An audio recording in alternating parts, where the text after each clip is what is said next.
টাঙ্গাইলের কালীহাতির একটি সাধারণ পরিবার, কিন্তু সেই পরিবারের ভেতরেই লুকিয়ে ছিল এক ভয়াবহ ট্র্যাজেডি। মেয়ের নিখোঁজ হওয়ার অভিযোগ নিয়ে টানা 7 বছর ধরে যে বাবা থানা, পুলিশ, গোয়েন্দা সংস্থা আর আদালতের দ্বারস্থ হয়েছেন, শেষ পর্যন্ত সেই বাবাই প্রমাণিত হন মেয়ের খুনি হিসেবে। পারুল আক্তার হত্যাকাণ্ডের এই ঘটনাটি শুধু একটি অপরাধ নয়, বরং সমাজের গভীরে থাকা সম্মানকেন্দ্রিক সহিংসতার এক নির্মম উদাহরণ।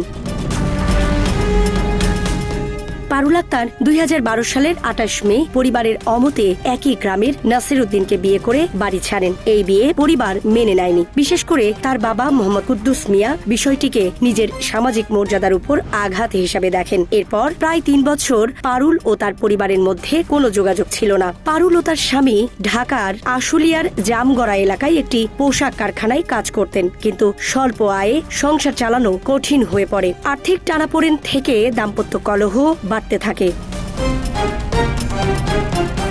2015 সালের জুলাই মাসে পারুল তার বাবার সঙ্গে যোগাযোগ করেন। বাবার পক্ষ থেকে তাকে বাড়ি ফিরে যাওয়ার আহ্বান জানানো হয়। দীর্ঘদিন পর পরিবারের সঙ্গে সম্পর্ক পুনর্গঠনের আশায় পারুল 2015 সালের 19 জুলাই টাঙ্গাইলে ফিরে আসেন, কিন্তু তিনি জানতেন না এই ফেরা তার জীবনের সবচেয়ে বড় ভুল হয়ে দাঁড়াবে।